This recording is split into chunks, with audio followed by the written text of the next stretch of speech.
Let's be honest, the Lynx and Sun series needed something to keep it from being completely boring. Obviously, good teams, very good defensive teams. Nafisa Collier is a star, but it's just one of those series. It just doesn't have that extra spice or sauce, even if there's spiciness out on the floor at times, and we've seen that Marina Mabry getting into it with people. Obviously, Dejanay Carrington isn't one to shy away from that sort of thing. And even Nafisa was feisty earlier in the series. So there's been some of that, but it just doesn't have that crossover appeal and star power. It reminds me of one of those, NBA TV series that they used to say about playoff series in the NBA that would be relegated to NBA TV. What some random the Pacers and the Hawks or something. Sorry, Fever fans, the Jazz out west. Whatever series they were involved with, the Jazz and the Pelicans. Let's put it that way. So the Sun and the Lynx sort of had that feel until this report comes out from the Athletic. Ben Pickman, Shams Sharian. I just saw Ben the other day. They report that Cheryl Reeve ran up on some Sun players after game one outside the locker room because she was none too happy with the way that they were celebrating.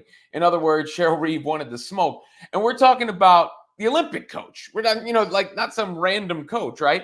And it got big enough, I guess, in the midst of this, where after the Lynx won game 3 to take the 2-1 series lead, and I think the Lynx will go on to win the series, Reeve was actually asked about it, and so was Stephanie White, the head coach of the Sun.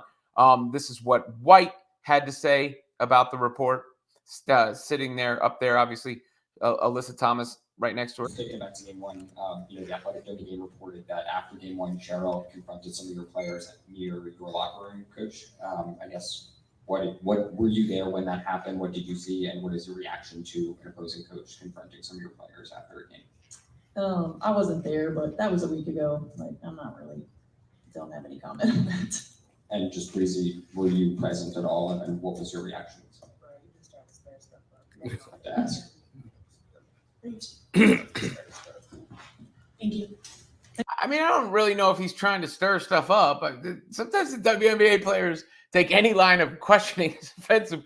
If that's a report that's out there, that's a legitimate question to ask in the context of the press room. I know they just lost, so it's a different mood after a game 1 win than it is after a game 3 loss. But it's a valid question. He asked Cheryl Reeve about the same thing, and Cheryl didn't deny it. That was the biggest thing I took away from this. She certainly didn't deny it. Players out near their locker room outside of after game 1, I guess. Is there anything you want to say about that interaction and why that might have occurred, and to the players, I guess? Yeah, well, it's like the players always say. There's really competitive people. Really competitive people in the playoffs. Yeah, and for the players, I mean, is how they celebrated on the court in game 1. Has that been any bit of a motivator for you guys through games 2 and game 3 and for the rest of the series? I ain't even see their celebration, to be honest with you. We focus on us, so whatever they did, that's what they did. Next question in the back. You can see Nafisa's such a pro. She didn't want none parts of none of that. She deferred, even with the smile, she deferred to Courtney Williams. And Nafisa's been terrific all playoffs long. So she deserves the love for the kind of play that she's putting out there. Just a really likable person, it seems, and a hell of a basketball player. So I don't want to make everything in the series about the other stuff, but it did bring a level of intrigue, at least. The idea that, Cheryl Reeve wanted to get into it with some of the Sun players, especially because we know who some of the Sun players are. They ain't for play. It's not like it's a soft team. So Cheryl Reeve is about that business, apparently.